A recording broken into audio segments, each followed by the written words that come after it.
which one she was going to tell. Everybody likes cheetahs, though, so we can all get behind that. All right, so I am Melissa. For all of you that we haven't met, I'm the Member Sustainability Manager, which means I work with all over our 100 plus PSC members, and I am your resident, how do I put this? Persistent, not quite to the level of annoying, I hope. Implementation manager, but also your cheerleader. So with that in mind, I'm going to be the first one of this conference to actually ask you to do something. We're going to do a workshop. So with that in mind, I'm very respectful of introverts. I'm not going to make you talk to anybody, but can we all stand up if you can?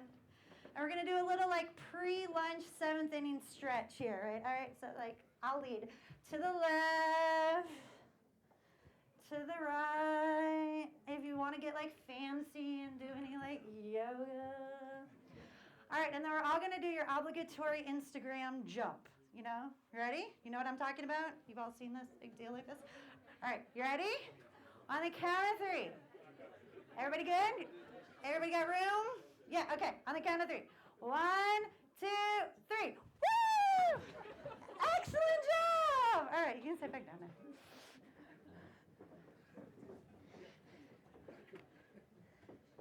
All right, so Heather did an amazing job about talking to you about why we should change and work on some of these things. That information, while incredibly important, fairly can sometimes be a little depressing. Fair, right? So we're going to now figure out what we're going to do about it.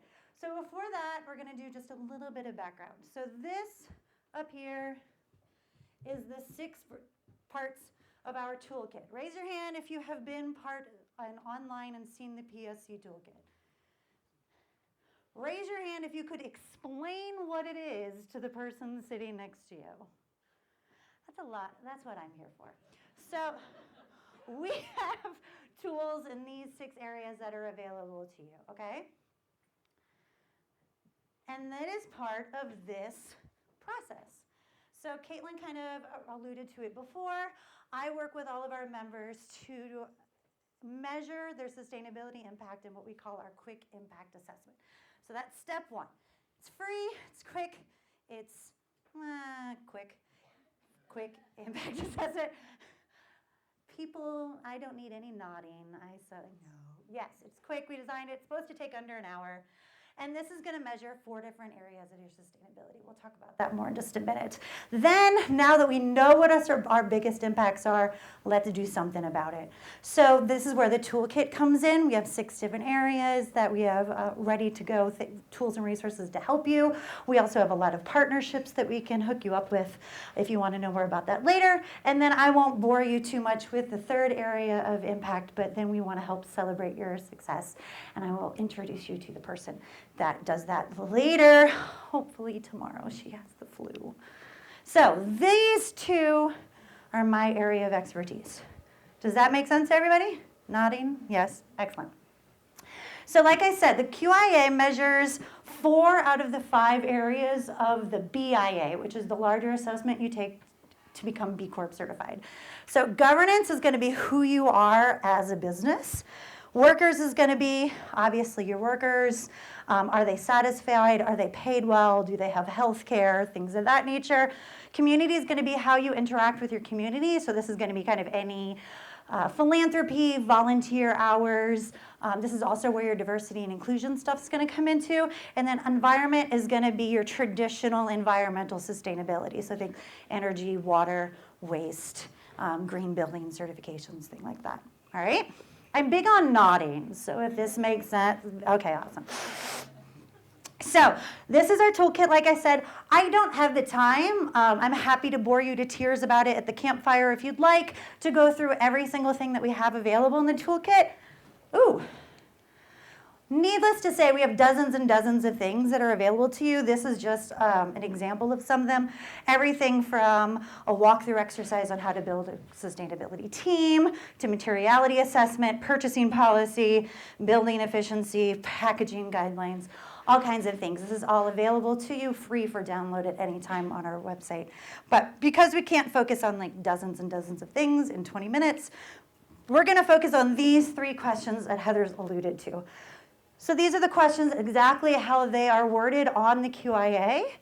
The first one is, what percentage of your employees are satisfied or engaged? The second is going to be what percentage of management roles are filled by women and or underrepresentation populations?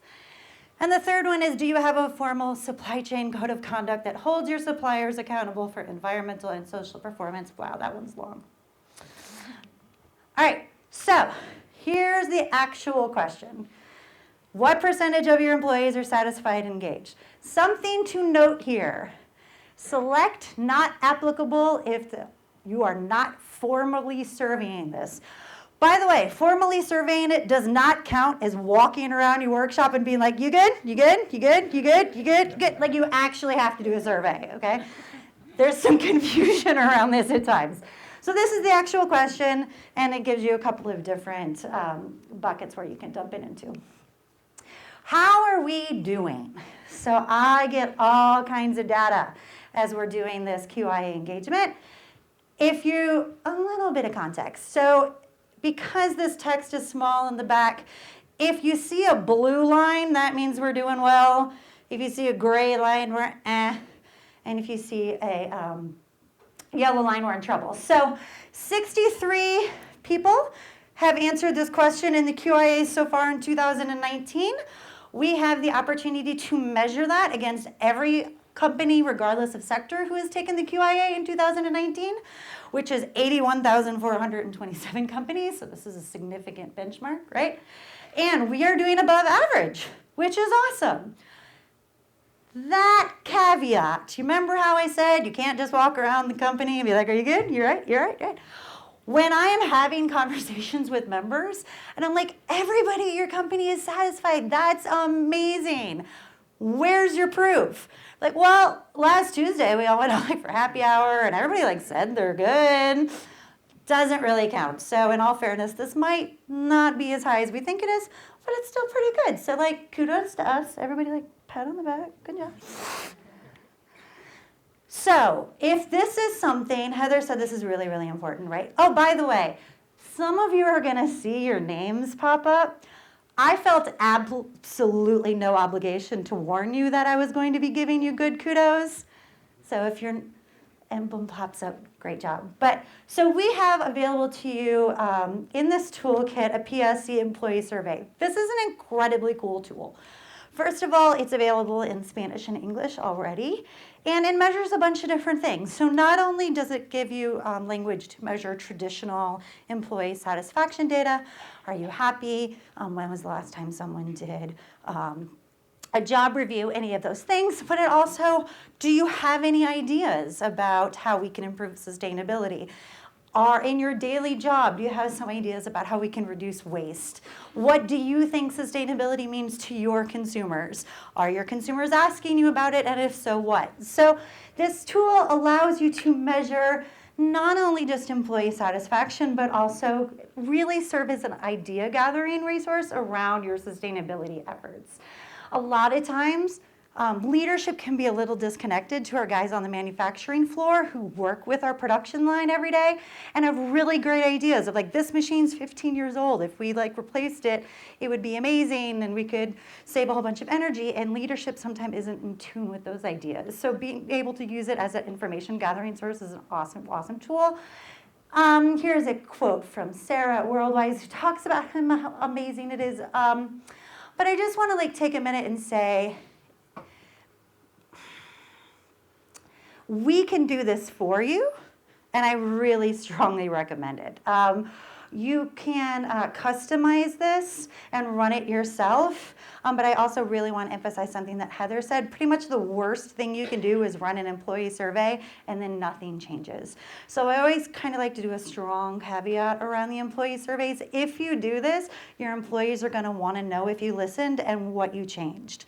So make sure that you have a clear plan about that going into it, and this is something that we can help you with. All right?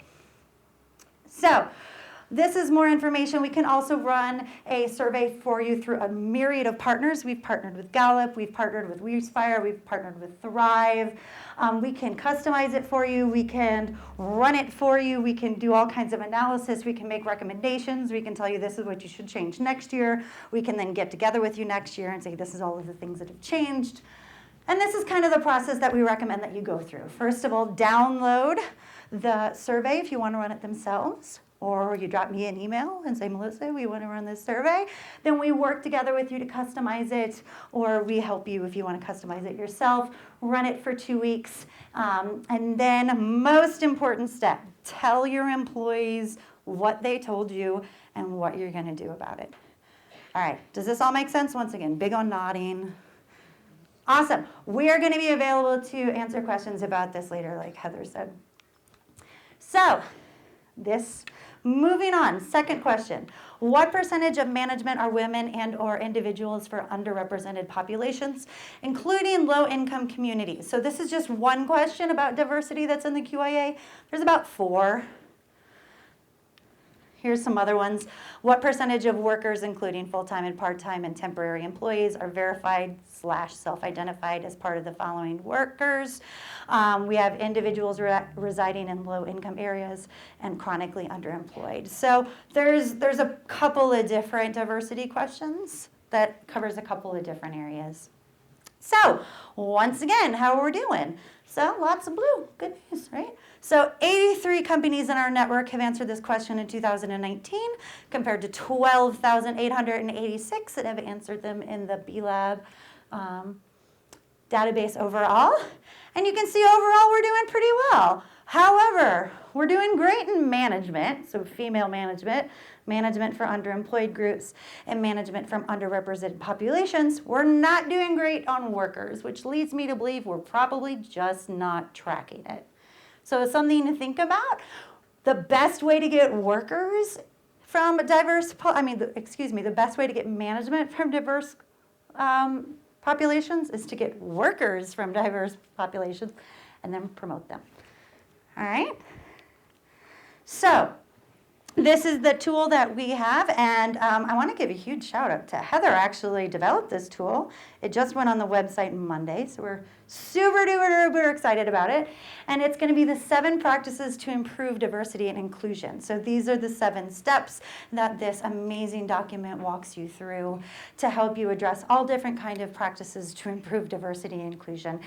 I won't read this to you, but this tool is available in our toolkit, and Heather's going to talk to you about it more in just a few minutes. Just to give you a clue as to who's working on this, the answer is lots and lots and lots of pet companies are working on this. So the Forbes 5,219 best employees for diversity just came out. Nestle and Mars were both on it. We also have statements from Trupanion, PetSmart, AVMA. I want to give a quick shout out to Trupanion. They did a big, huge diversity campaign around our LGBTQ plus populations. And the cool thing about this is they did not do it around Pride on purpose. They launched an entire thing on their website to talk about how they were promoting this and that we should all be promoting it year-round, not just around Pride. So this is a really cool campaign. I suggest you look it up. Our brethren in the room from PetSmart also are doing a lot of work, have a lot of information on their website about this. And then AVMA is doing a really cool campaign, specifically around populations of people who veterinary school can be quite cost prohibitive towards, and really talking about education and bringing diversity at the lower levels of education so that we can have people prepared to get into veterinary school. Because if you don't start tackling the problem till vet school, it's too late. So this is really cool. Lots of people working on this stuff. So the last thing is I'm not going to read this all to you. You've read it 3 times. It's yes or no. So this is pretty black and white. Do you have a supply chain code of conduct? Yes or no. How are we doing? we're not doing as great on this one, guys. So we've had 122 people answer this question this year, and compared to 12,000 other companies, we're actually doing below average. What's interesting about this is that our supply chain code of conduct tool on our website, up until pretty recently when we launched some packaging tools, was the most downloaded tool on our website. So this being the most downloaded tool, but we're still doing below average, there's lots of work to be done. The great news is that we have made this profoundly easy for you. So let's talk about our supply chain code of conduct. So this is a template that once again is available to you on our website as we speak that covers a myriad of topics. Everything from child labor and forced labor to, like Heather was talking about, to environmental standards. Are you using MSC certified fish? Are you using RSPO certified palm oil? Are your workers being paid well? Is everybody getting a living wage? Things of that example. And the way that we have designed this is that this is a document that includes all of the language about every topic you could physically possibly want. And all you do is read it and say, I do want this, I don't want this, I do want this, I don't want this, I do. You keep whatever applies to you, delete whatever doesn't, and then it's ready to launch on your website and send to your suppliers. So this is a really, really, really robust tool. It gets updated pretty consistently. I would definitely call this a living document, and it is ready to go. So let's all agree we don't want to be below average on this when I get up here and bug you about it next year, right? Can we all? Yes, excellent. So like I said, this is updated on a regular basis and covers 8 different areas, everything from business integrity to human rights to health and safety. These are some of our awesome, amazing members who are working on this or have worked on it. A bunch of these guys are in the room, so if you want to pick their brain about it, I really strongly encourage you to do so, and they can tell you about how it's working for them. So here's what we're going to do. Remember how I told you I'm going to be the one that asks you to do something? Yes, Melissa, I remember that you said we were going to do something. So we're going to split up into 3 groups. Which one of these 3 things do you want to work on? Do you want to work on launching an employee survey? Do you want to work on diversity and inclusion? Or do you work on supply chain code of conduct? We're going to divide the room into 3. Because I'm really lazy, I'm going to do supply chain conduct. So that's going to be the first third of the room. The second third of the room, we're going to do diversity and inclusion. And the back third of the room, we're going to do employee engagement. And we're going to get you some industry experts. We're going to get you some worksheets. And we're going to develop a plan. Sound good? Oh my goodness, y'all. Seriously. Sound good? Yeah. All right, we're going to try this one more time. No lunch unless this is really excited. Sound good? Yeah. Awesome. You have your assignments and moving locations. Let's go.